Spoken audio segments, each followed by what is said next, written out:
오늘은 두려운 사람이라는 제목으로 이렇게 말씀을 나누길 원합니다. 두려운 사람, 요즘에 참 두렵지 않습니까?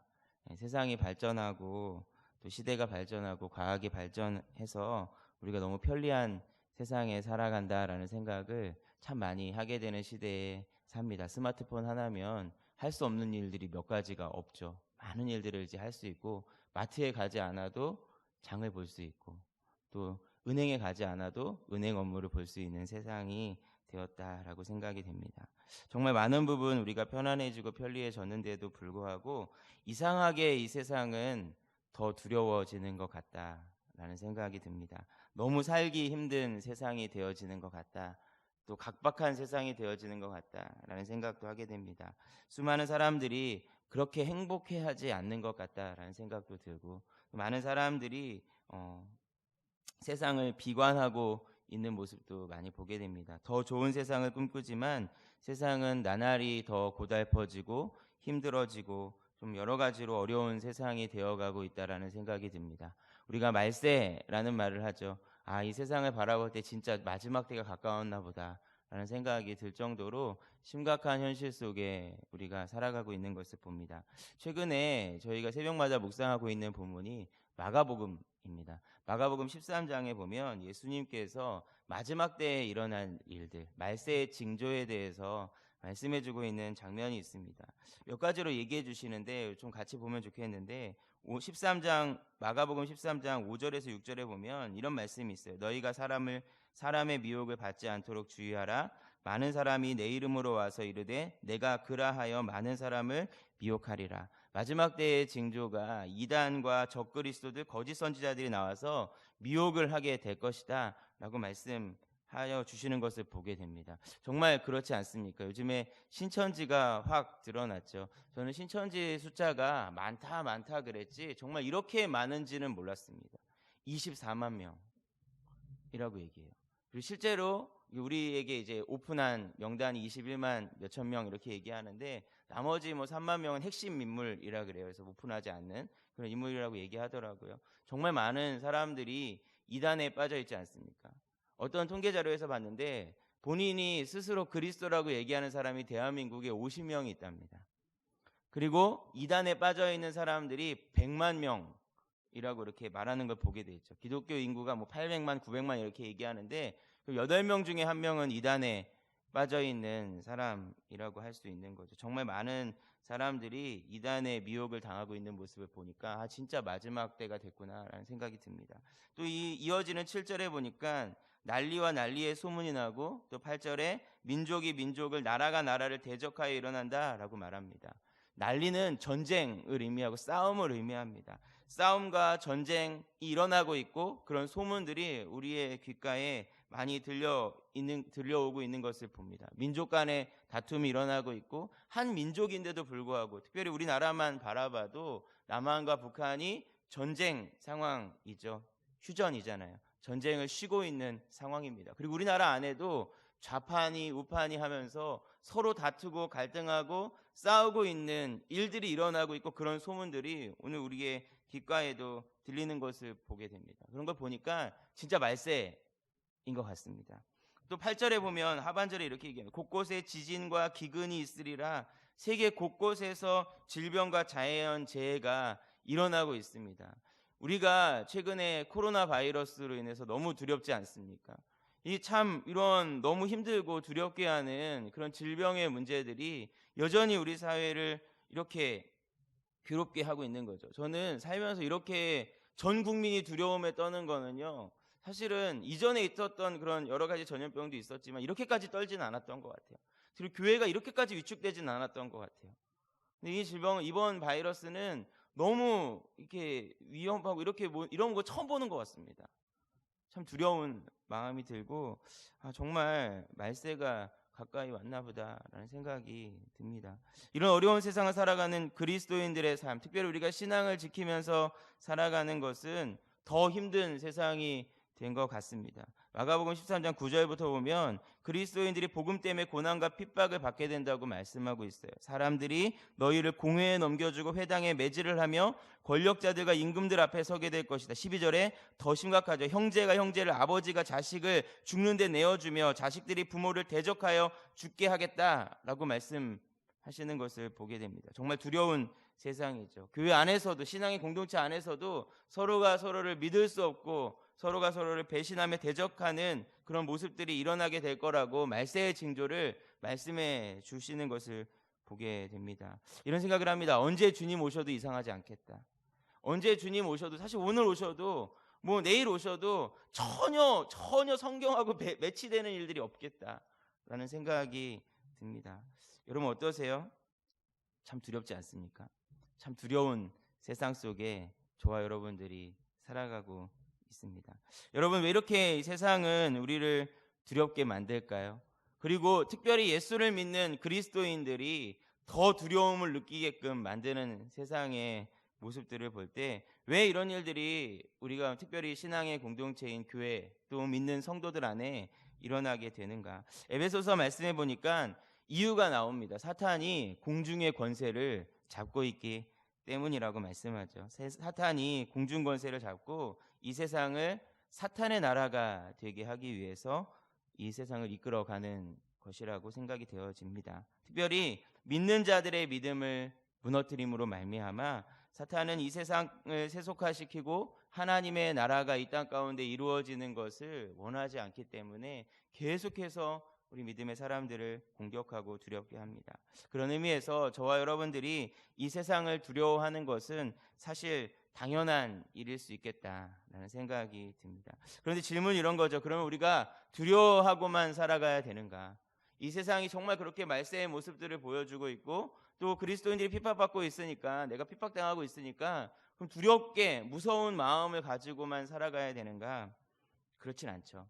우리가 어떻게 살아가야 되는가? 성도는 사실 세상을 두려워하는 존재가 아니라 세상으로 하여금 두렵게 만드는, 그렇죠? 세상을 두렵게 하는 그런 존재가 되어지는 것이 주님께서 저와 여러분들에게 원하는 모습입니다. 오늘 말씀에 등장하는 다윗, 저희가 계속해서 다윗을 살펴보는데 다윗은 그런 사람이었습니다. 두려워할 수밖에 없는 사울, 두려워할 수밖에 없는 이 세상에 살아가지만 오히려 사울로 하여금 두려움을 만들어내는 사람, 세상으로 하여금 두렵게 하는 존재가 다윗이었던 것을 봅니다. 오늘 다윗의 모습을 살펴보면서 이 두려운 세상 가운데 우리가 두려워하고만 사는 것이 아니라 오히려 세상을 두렵게 만들 수 있는 믿음의 사람이 되기로 결단하는 그런 시간 되기를 바랍니다. 본 말씀해 보니까 다윗이 골리앗과 싸워서 이겼습니다. 그 이후부터 다윗의 인생이 많이 바뀌게 된 것을 봅니다. 그리고 그 이후부터 어떻게 됩니까? 블레셋으로부터 이스라엘을 구원하는데 이 다윗이 큰功을 세우죠. 이로 인해서 이스라엘에 오랫동안 찾아오지 않았던 평화가 찾아오게 됩니다. 이스라엘은 개국 이래로 가장 평안한 시기를 맞이하게 됩니다. 온 이스라엘 백성들이 이런 나라를 평안하게 만든 다윗을 좋아하죠. 그리고 심지어 사울의 아들 요나단은 지난주 말씀드린 것처럼 다윗의 절친이 되어줍니다. 이 언약을 맺습니다. 다윗이 정말 많은 사람들에게 사랑받게 되는 모습이 기록이 됩니다. 그런데 문제가 생깁니다. 모든 사람들이 다윗을 사랑하는데 딱 한 사람 다윗을 미워하고 싫어하는 사람이 생기죠. 누굽니까? 사울이죠. 사울이 왜 다윗을 싫어하고 죽이려고 하는가? 여인들의 노래 때문에 화가 났기 때문입니다. 오늘 말씀해 보니까 다윗은 만만이고 자신은 사울은 천천히다 라고 노래를 부르는 여인들의 이 노래소리가, 여러분 그렇잖아요. 여러분 노래는 한번 들으면은요 지워지지가 않아요. 그래서 왜 찬양을 노래로 부르는지 아세요? 계속 부르라고. 계속 부르라고. 예, 가요도 그렇지 않습니까? 한쪽 이게 노래가 들려지면 노래는 오랫동안 기억에 남습니다. 아마 사울이 그랬던 것 같아요. 잠을 자도 이 얘기가 된 거예요. 너는 천천히고 다윗은 만만이다. 눈을 떠서 밥 먹으려고 그러면 이 얘기가 들리는 거예요. 그런 상황 속에서 다윗을 만나니까 기분이 좋겠습니까? 좋지가 않죠. 사울이 엄청나게 화가 냈습니다. 그리고 뭐라 그럽니까? 다윗이 이제 얻을 것은 이 나라밖에 없겠구나. 내 나라를 빼앗아 갈 놈이 다윗이구나 라고 하는 마음이 들어서 그때부터 다윗을 주목하여 보았더라 라고 말씀하는 것을 보게 됩니다. 여기서 주목해 보았다는 것은 무슨 말이냐? 경계하기 시작했다는 거예요. 다윗을 신경 쓰기, 극도로 다윗을 신경 쓰기 시작했다는 거죠. 그래서 얼마 되지 않아서 이어지는 말씀에 보니까 사울 왕에게 악한 영이 임합니다. 악한 영이 임해서 그 분노로 말미암아 이제 그 분노가 차고 넘쳐서 다윗을 죽이려고 하기에 이르게 되는 것을 성경 속에 봅니다. 오늘 보면 11절 말씀해 보니까 사울이 정신이 좀 힘드니까 다윗을 불러서 사울에게 수금을 켜게 하죠. 그리고 악기를 연주하는 다윗을 향해서 사울이 자기 옆에 있는 창을 집어 던졌다. 벽에다가 꽂아버리겠다라고 하면서 집어 던졌다라는 겁니다. 그런데 본문에 보니까 한 번 던진 게 아니라 몇 번 던졌습니까? 2번을 던졌어요. 연거포 2번의 창을 던졌다라고 말씀하죠. 여러분 2번 던졌다는 것은 무슨 의미가 있느냐? 실수가 아니라는 거예요. 한 번 하면 실수죠. 2번 하면 의도가 있는 겁니다. 뭔가 의도를 가지고 했다는 거예요. 다윗을 죽이는데 사울이 가지고 있었던 의도는 진짜 죽이겠다는 겁니다. 사실 장난이나 실수가 아니라 진짜로 죽이겠다라는 마음이죠. 그런데 감사하게도 다윗이 이 창을 2번이나 피합니다. 여러분 생각해 보세요. 사울의 창을 피하는 일이 쉬운 일일까요? 어려운 일일까요? 사울이 어떤 사람입니까? 이스라엘 백성들보다 어깨가 하나 더, 머리 하나 더 위에 있는 큰 키를 가지고 있고요. 이스라엘의 장군 중에 장군입니다. 물론 다윗이 등장하기 전까지는 사울이 최고였어요. 사울만 바라보면 모든 백성들이 존경할 정도의 그런 무력을 가진 사람이 사울 왕이었다는 거죠. 그러니까 사울의 창을 피하는 일은 쉬운 일이 아닙니다. 사실은 다윗으로서는 할 수 없는 일이에요. 왜 그러냐? 수금을 켜고 있지 않았습니까? 여러분 악기 연주하다가 창 날아오는데 악기 피할 수 있습니까? 쉬운 일이 아니에요. 그런데 다윗이 2번이나 연거푸 이 창을 피했다라고 말하는 것은 무엇을 의미하는가? 골리앗에게 돌을 던져서 그 한 방에 골리앗을 맞추게 하신 그 하나님께서 오늘 사울의 창을 피할 수 있도록 다윗에게 은혜를 주시고 지켜 보호해 주셨음을 우리가 알 수 있습니다. 이렇게 잘 피한 다윗이 이렇게 피하고 끝난 게 아니죠. 사울이 어떻게 합니까? 다윗을 천부장으로 세웁니다. 뭐 대단한 일을 맡긴 것처럼 보여지지만 최전방으로 보낸 거예요. 최전방으로 보내서 전쟁하다 죽거나 최전방에서 전쟁을 하다가 목숨을 잃거나 아니면 변방에 떨어져 있으니까 자기의 나라 안쪽에서는 크게 영향력을 미치지 못하게 하기 위해서 천부장을 세워서 내쫓아 버리는 것을 보게 됩니다. 여러분 생각해 보세요. 다윗이 잘못한 게 있습니까? 다윗이 뭐 실수한 게 있습니까? 아무 잘못한 게 없죠. 오히려 나라를 구하는 일을 한 거 아닙니까? 그렇게 한 나라를 구하기 위해서 헌신하고 그랬던 다윗을 지금 사울이 죽이려고 한다라는 거죠. 여러분 이것은 쉬운 문제가 아닙니다. 왜냐? 아무리 많은 사람들이 자기를 좋아한다고 할지라도 그 나라에 가장 힘이 있고 가장 권력이 있는 사울이, 그 왕이 자신을 죽이려고 한다라는 것은요 굉장히 위협스러운 일이에요. 그리고 굉장히 두렵고 무섭고 떨리는 일입니다. 언제 잡힐지도 모르고 언제 죽을지도 모르는 두려운 상황 속에 있는 거죠. 그런데 이상합니다. 뭐가 이상하냐? 성경은 이런 다윗을 향하여서 다윗이 사울 왕을 두려워했다라고 표현하지 않습니다. 그리고 오히려 어떻게 표현하고 있느냐? 이렇게 얘기합니다. 다윗이 아니라 사울이 다윗을 두려워했다라고 말씀해 주고 있는 것을 봅니다. 오늘 우리가 함께 읽었던 이 짧은 말씀 속에 사울이 다윗을 두려워했다라고 하는 표현이 2번이나 등장하는 것을 보게 됩니다. 사랑하는 성도 여러분, 무엇이 사울로 하여금 다윗을 두렵게 만들었을까요? 성경은 사울이 다윗을 두려워한 이유에 대해서 크게 2가지로 말씀해주고 있는데 2가지를 함께 살펴보면서 우리도 이 두려운 세상 가운데 오히려 세상을 두렵게 하려면 어떻게 해야 되는가 같이 한번 결단해 보면 좋겠습니다. 첫 번째, 사울이 다윗을 두려워한 이유는요, 하나님이 다윗과 함께 하시기 때문이었습니다. 12절 말씀을 보세요. 여호와께서 사울을 떠나 다윗과 함께 계심으로 사울이 그를 두려워한지라 라고 말씀합니다. 사울에게 여호와의 영이 떠나가십니다. 즉 하나님이 더 이상 사울과 함께 하지 않게 된 거죠. 그래서 사울은 오히려 악한 영의 지배를 받게 됩니다. 하지만 다윗은 어떻습니까? 여호와의 영이 다윗에게 임하시죠. 성령이 충만케 됩니다. 그리고 다윗은 하나님과 함께하는 삶을 살아가게 되는 거죠. 사랑하는 여러분, 우리가 언제 강해지고 언제 세상 가운데 두려움을 만들어낼 수 있는가? 사실 우리 한 사람으로 있을 때는 어려운 일입니다. 교회가 똘똘 뭉치면 됩니까? 제가 보니까 안 그런 것 같아요. 교회가 아무리 똘똘 뭉쳐도 세상이 교회를 두려워하지 않습니다. 그럼 어떤 때 세상이 교회를 두려워하고 세상이 성도를 두려워하게 되는가? 하나님의 영이 임하실 때 두려운 줄 믿습니다. 하나님의 영이 우리 가운데 함께 하실 때 우리가 세상을 두렵게 할 수 있습니다. 성도는 어떤 사람이냐? 이 종이 한 장 같은 사람이에요. 휴지 조각 아시죠?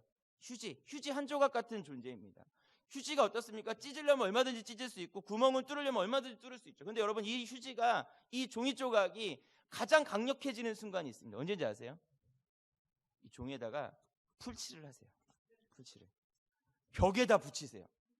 그럼 여러분, 이 종이가 찢어집니까? 안 찢어집니까?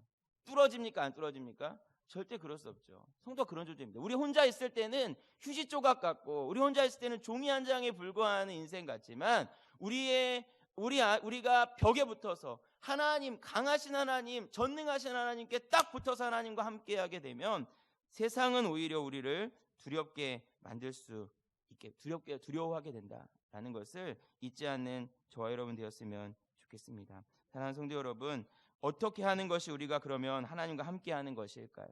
제가 지난주에도 말씀을 드렸었는데, 어떻게 하는 게 하나님과 함께하는 것인가? 결국 한 가지입니다. 우리가 마음의 문을 여는 거예요. 마음의 문을 여는 거죠. 그래서 지난주에 이런 그림 얘기 하나 하지 않았습니까? 윌리엄 홀만 헌트가 그린 세상의 빛이라는 그림을 설명해 드렸었는데, 예수님께서 등불을 드시고 문을 두드리시죠. 깜깜한 밤에 문을 두드리십니다. 그 문의 특징은 뭐예요? 손잡이가 없다는 거예요. 문 안에서 열어야 되는, 예수님 문을 두드리시는데 계속해서 우리를 찾아와서, 모든 사람들을 찾아와서 문을 두드리시는데 문은 안에서 열어야 됩니다. 무슨 말인가? 우리가 마음의 문을 열고 예수님 들어오시라고, 예수님 내 안에 오시라고, 나와 함께 해주시라고 우리가 마음의 문을 열 때 예수님께서 그 안에 들어가시는 줄 믿습니다. 요한복음 1장 말씀에 영접하는 자, 곧 그 이름을 믿는 자들에게는 하나님의 자녀가 되는 권세를 주셨으니 라고 말씀합니다. 누가 그런 권세를 누리는가? 마음의 문을 열고 예수님을 내 마음에 모셔드리는 그런 사람과 주님께서 함께 하신다라는 것을 잊지 않으셨으면 좋겠습니다. 혹시 여러분의 마음의 문이 좀 닫혀있진 않으십니까? 아니면 닫히진 않았겠죠. 활짝 열려야 되는데 한 반 정도만 열려있지 않으세요? 요즘 상태가 좀 어떠십니까? 여러분 마음의 문이 조금 이렇게 좀 닫혀져 가고 있진 않습니까? 혹시 그러시다면 오늘 이 시간 다시 한번 우리의 마음의 문을 활짝 열고 주님 오시라고, 예수님 내 안에 거하시라고 믿음으로 고백할 수 있는 저와 여러분 되었으면 좋겠습니다. 두 번째, 사울이 다윗을 두려워한 이유는 그가 지혜롭게 행했기 때문입니다. 15절 말씀해 보니까 사울은 다윗이 크게 지혜롭게 행함을 보고 그를 두려워하였으나 라고 말씀합니다.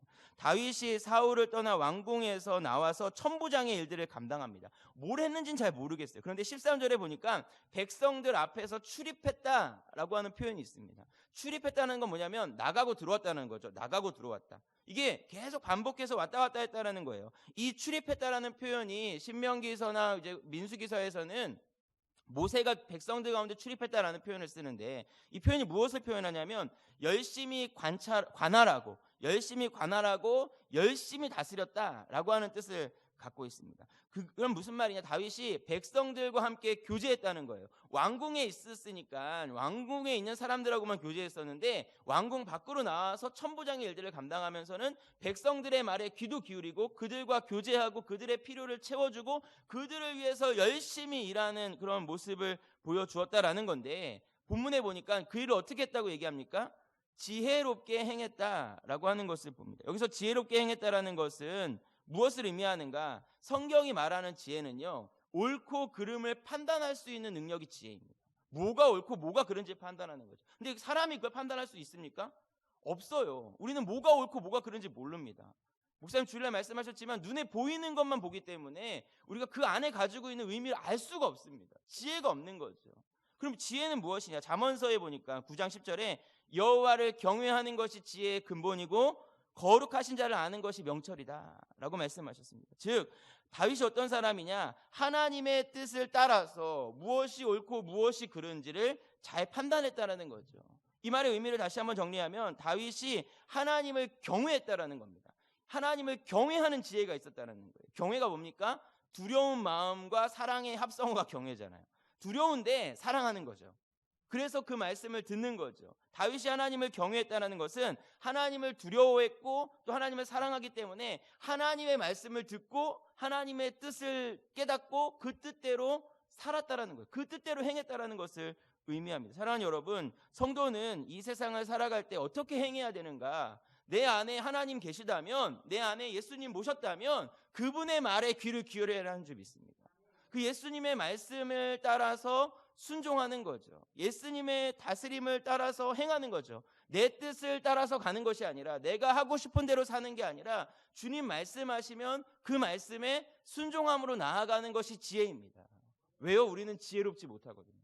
우리는 바르게 판단할 능력이 없거든요. 그러면 그런데 아세요? 우리가 그렇게 지혜롭게 행하면은요, 세상이 우리를 두려워합니다. 우리가 지혜롭게 행하지 않고 내 마음대로 내 뜻대로 하면 세상이 우리를 우습게 보고 우리를 하찮게 여깁니다. 여러분, 성도가 세상 사람과 달라야 되는 것은 이겁니다.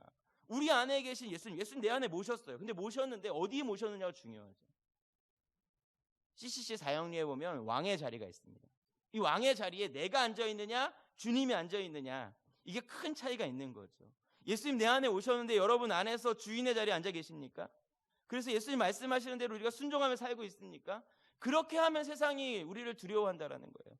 왜요? 다윗이 오늘 그렇게 했더니 사울이 다윗을 두려워하게 됩니다.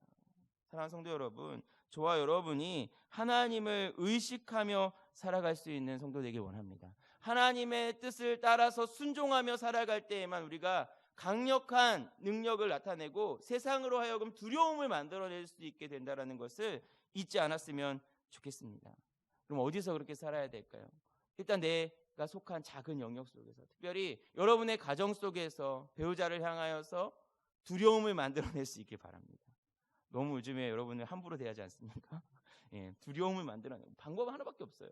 성령 충만하고 예수님 모시고 그분 말씀을 따라 살아갈 때 두려워하는 겁니다. 여러분, 자녀들이 여러분을 존중합니까? 그럼 연세를 좀 드시다 보면 이제 슬슬, 어렸을 때는 내 말이 곧 법이었는데 이것들이 머리가 크면서, 그죠? 머리가 크면서 함부로 여기고 한 귀로 듣고 한 귀로 흘리는 게 있잖아요. 근데 여러분 그거 아세요? 우리 안에 성령이 충만하고 우리가 하나님의 말씀의 법을 따라서 행하고 있다면 그들로 하여금 두려움을 만들어낼 수 있게 된다라는 것입니다. 바라기는 저와 여러분들이 그런 하나님의 지혜로 행함으로 만나는 모든 사람들에게 두려움, 특별히 이게 부정적인 두려움이 아니라 하나님 살아계시다라는 것을 보여줄 수 있는 저와 여러분 되시기를 주의 이름으로 축복합니다. 이제 말씀을 정리하려고 합니다. 성도는 어떤 사람인가? 혼란스럽고 두려운 세상 속에 살지만 이 세상을 두려워하는 것이 아니라 세상으로부터 두려움을 만들어낼 수 있는 존재가 되어야 하는 줄 믿습니다. 그러려면 하나님 함께 계셔야 되고 하나님의 지혜로 행해야 된다라고 말씀드렸습니다. 특별히 그래서 하나님이 함께하고 계신다라는 것을 세상 가운데 증명해야 되는 거죠. 그게 성도가 살아가야 되는 삶의 모습입니다. 그런데 문제가 있습니다. 문제가 뭐냐 하면, 그렇게 다윗처럼 살아내면 이 세상이 우리를 두려워하죠. 그렇지 않습니까? 사울이 두려워했다 그러잖아요. 두려워합니다. 근데 문제는 뭐냐 하면 우리가 두려움을 만들어냄에도 불구하고 그 세상이 여전히 우리를 두렵게 하기 위해서 공격한다는 거예요. 이해되십니까? 쉽게 설명하면 이렇습니다. 다윗이 사울에게 두려움을 만들어냈어요. 그런데 사울이 다윗 두려우니까 무서워서 왕궁 안에만 머물렀습니까? 무서워서 부들부들 떨었습니까? 그렇지 않았어요. 어떻게 했냐 하면 그때부터 시작해서 무려 13년 동안 다윗을 죽이기 위해서 혼신의 노력을 다했다라는 겁니다. 다윗이 가는 곳마다 군대를 몇천 명씩 데리고 가서 다윗 한 사람 잡으려고, 그런 인생의 모습들 계속 살펴보겠지만 그런 일들을 멈추지가 않는다라는 거죠. 계속해서 두려움이 오게 하는 상황으로 만들어 간다라는 것입니다. 정말 긴 시간 아닙니까? 여러분, 이걸 기억해야 됩니다. 하나님도 우리를 포기하지 않으시지만 안타깝게도 사탄도, 이 세상도 우리를 포기하지 않는다라는 거예요. 그럼 어떻게 해야 됩니까? 빈틈만 생기면 우리를 잡아먹으려고 하고, 빈틈만 생기면 우리를 시험에 빠지게 만드는 그런 세상 앞에 우리가 어떻게 해야 되는가? 항상 날마다 우리의 신앙 상태를 점검해야 할 줄 믿습니다. 제가 아까 말씀드렸죠. 우리의 문이 닫혀져 있지는 않은가. 내 안에 하나님 계시는가? 하나님 내 안에 들어와 계시는가? 주 예수의 말씀이 내 안에 들어와 계시는가? 우리가 항상 점검해야 됩니다. 뿐만 아니라 내 삶이 오늘 내가 하는 말이, 내가 오늘 말 한마디 하는 것, 행동 하나 하는 것이 하나님의 뜻을 따라서 하는 것인가? 내가 하나님이 원하시는 대로 말하고 있고, 하나님이 원하시는 대로 행동하고 있고, 하나님 원하시는 대로 내 가정을 세우고 있고, 하나님 원하시는 대로 내 직장을 세우고 있고, 하나님 원하시는 대로 내가 인생을 살아가고 있는가? 날마다 점검해 나가는 것이 필요하다는 거죠. 다윗이 뭐라고 고백합니까? 하나님과 자신과의 관계를 양과 목자의 관계로 정리했어요. 시편 23편 우리가 잘 아는 말씀이죠. 여호와는 나의 목자이시니 내가 부족함이 없으리로다. 다윗은 여호와가 나의 목자이시고 내가 양이라는 고백을 노래로 만들어서 매일 불렀어요. 여호와는 나의 목자이시니 내가 부족함이 없어. 나는 양입니다. 여러분, 양은 판단하지 않습니다. 여러분, 양은요, 목자가 하라는 대로 하는 거죠. 목자가 물 주면 물 먹고, 목자가 풀 주면 풀 먹고, 목자가 가자 그러면 가고, 심지어 음침한 골짜기로 가자고 해도 그 목자를 따라서 따라가는 것이 양의 모습입니다. 그 목자의 음성을 듣고 목자를 따라가는 거죠. 여러분, 다윗이 그런 삶을 살았습니다. 아버지 집에 2세의 아들, 8번째 아들로 있을 때도 하나님은 다윗의 목자이셨고 다윗은 양이었습니다. 왕궁으로 골리앗을 물리치고 왕궁으로 들어와서 살면서도 하나님은 다윗의 목자셨고 다윗은 하나님의 양이었습니다. 왕궁에서 쫓겨나서 사울에게 핍박을 받는 상황이 와도 다윗은 여전히 하나님은 나의 목자이시고 나는 양입니다. 나중에 이스라엘의 왕이 된 다윗이 뭐라고 고백합니까? 여호와는 나의 목자시니 내가 부족함이 없으리로다. 하나님, 여러분 우리가 하나님의 뜻을 기억하며 살아가야 될 줄 믿습니다. 양으로서의 위치를 지켜내야 될 줄 믿습니다. 매일매일 사탄의 공격이 더 크게 우리 안에 몰려오기 때문에 세상의 흐름 앞에 우리는 두렵고 무섭고 떨 수밖에 없어요. 그럼에도 불구하고 이 공격을 이겨내고 오히려 세상을 두렵게 하는 일들을 멈추지 않는 매일매일의 삶을 살아가는 저와 여러분 되시기를 주님의 이름으로 축복합니다. 우리 같이 한번 기도할 텐데 우리 앞에 있는 기도 제목을 좀 보시면서 함께 기도하면 좋겠습니다. 화면 한번